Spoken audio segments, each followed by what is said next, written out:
Halo teman-teman semua, kembali lagi sama gue Rehan Ali dalam Cari Atau Review. Semoga kalian sehat selalu dan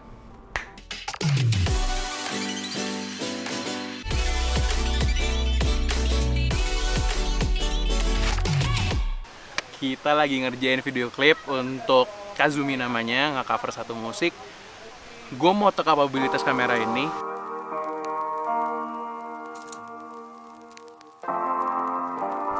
Ini videonya yang lagi gue kerjain. Malah sekarang udah tayang sebenarnya. Nah, menurut gue pribadi, gue akan sedikit ngasih konklusi di awal. Menurut gue pribadi ya, EOS R6 ini sendiri adalah kamera Canon terbaik untuk videografi di bawah 50 juta.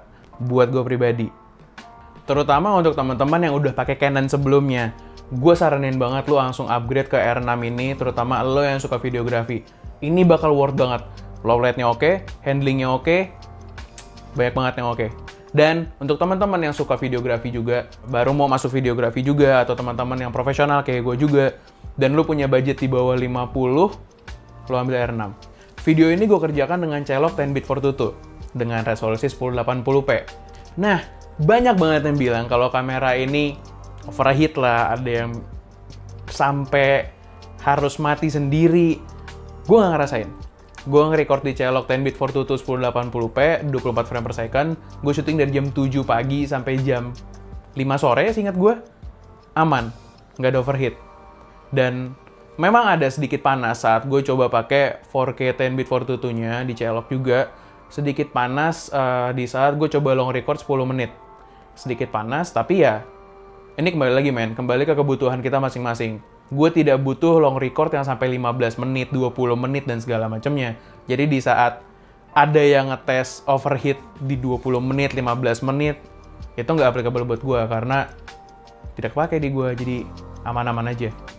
Nah, sekarang kita langsung masuk aja ke editingnya.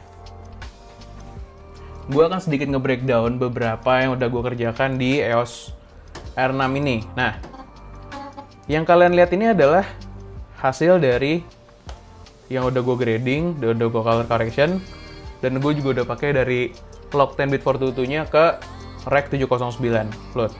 Nah, gue sekarang akan kasih lihat before afternya. Of course, ini before, mentahannya dari Celok 10-bit 422 ini juga. Nah, yang gue suka dari Celok 10-bit 422-nya Canon EOS R6 ini juga, dan layarnya EOS R6 ini juga, gue ngasih lihat langsung ke klien, biarpun lock, mereka udah suka. Gue sekarang ngebahas LCD-nya juga. LCD Canon ini, menurut gue, what you see is what you get. Jadi apa yang lo lihat di mata, yang di kamera, 90% hampir sama menurut gue. Biarpun di lock-nya ini juga, biarpun gambarnya cukup wash, tapi sudah cukup bisa menerka-reka kira-kira akan jadi seperti apa hasilnya. Biarpun tanpa tambahan monitor tambahan lagi, seperti monitor yang ada LUT-nya kayak Atomos dan segala macamnya. Karena warna lock-nya biarpun dia flat, tapi for some reason gue ngasih lihat ke klien, beberapa klien gue kasih lihat, mereka udah langsung, oh ya oke, gambarnya oke, warnanya juga udah oke. Mereka sama-sama bisa menilai juga. Nah, ini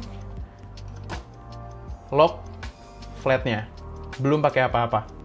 Sekarang ini adalah lock, gue pakai locknya IWYLTB kalau nggak salah, itu free loot juga, free loot tuh bisa download. Nanti gue taruh linknya di deskripsi. You know warna Canon lah, warnanya udah oke banget. Dan ini hasil dari gue grading. Coba, ada suara enak kali ya. I close my eyes and I can see a world that's waiting up for me. That I go. Oke, sekarang gue akan ngebahas sedikit, mungkin bukan sedikit juga, ini masih jadi problem yang besar menurut gue juga, karena format Celok 10-bit 422-nya masih HEVC, jadi pas workflow editing itu menurut gue dan menurut laptop gue masih cukup berat, karena masih ada sendet-sendetnya, masih ada nge-lag-nge-lagnya juga, dan laptop gue langsung panas banget. Nah, gue pakai MacBook Pro 2017 15 inch, sudah cukup capable speknya menurut gue. Sampai akhirnya, btw gue pakai FCP masih tetap sendet, dan gue coba pindah ke Premiere. Sedikit lebih baik di saat gue render full semuanya. Ini workflow cukup mengganggu buat gue, jadinya gue harus menambah waktu lagi untuk nungguin nge-lag-nya, nungguin sendet-sendetnya, dan ini cukup mengganggu buat gue, HFIC ini.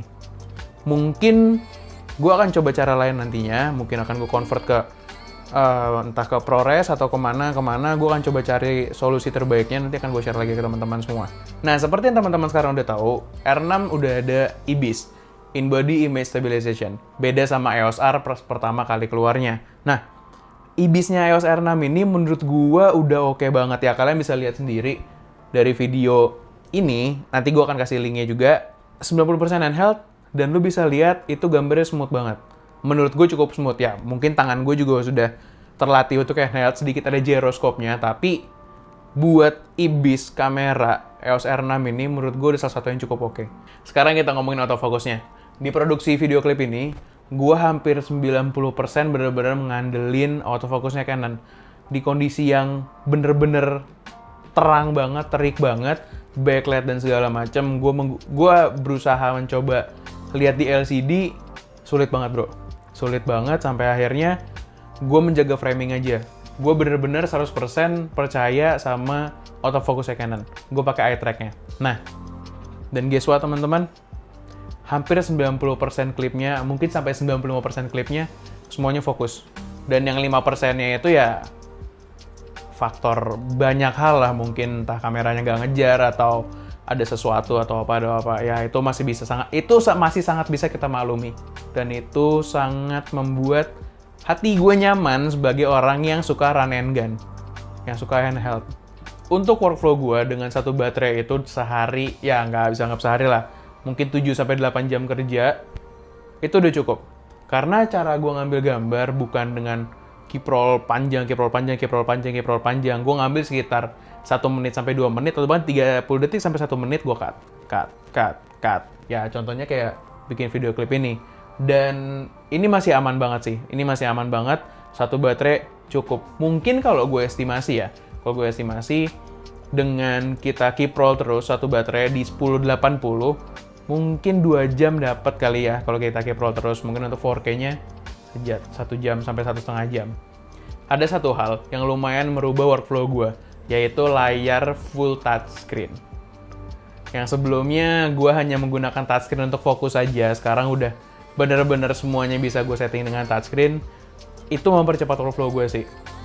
Dan good job touchscreen. Untuk kamera di harga 42.500.000, menurut gue ini udah sangat worth it banget. Terutama untuk teman-teman yang sudah ekosistem Canon. Tinggal ganti body aja, dan lo bisa mendapatkan kamera videografi dari Canon yang gini. Low light-nya oke, autofocusnya oke. Oke, untuk low light lo bisa ngecek di video gue yang sebelumnya ngebahas EOS R6, karena di sini gue nggak ada low light. EOS R6 ini cocok untuk teman-teman yang suka dengan one man show, seperti gue juga. Ngambil gambar sendiri, ngedirect sendiri, ini itu sendiri. Nah, ini oke banget. Lo bisa ngandalin fitur-fitur yang ada di EOS R6 ini seperti yang gue bilang tadi, autofocusnya. Buat orang-orang one man show, autofocus itu berguna banget. Nah, untuk terakhir, terima kasih Canon Indonesia udah minjemin gue Canon EOS R6 yang paling baru ini dengan video sentrik yang oke banget. Dan konklusi dari gue adalah, balik lagi, buat teman-teman yang suka banget sama videografi, yang video sentrik atau butuh kamera hybrid juga, lo bisa beli EOS R6 ini untuk di harga 42.500. Oke banget dan worth it banget menurut gua. Dan apalagi yang lo bisa cari di harga 42.500 ini? 42.500. Kak, segitu aja dari gua. Untuk teman-teman yang suka dengan konten kreatif, pengen tahu produksi tentang film, produksi editing, produksi ini itu, semua yang berkaitan dengan konten kreatif, terutama produksi videografi dan filmmaking, lu bisa subscribe Carito Review, dan like juga, dan boleh komen juga kalau lu mau bertanya sesuatu, pasti akan gue jawab secepatnya. Dan segitu aja dari gue, salam kreatif.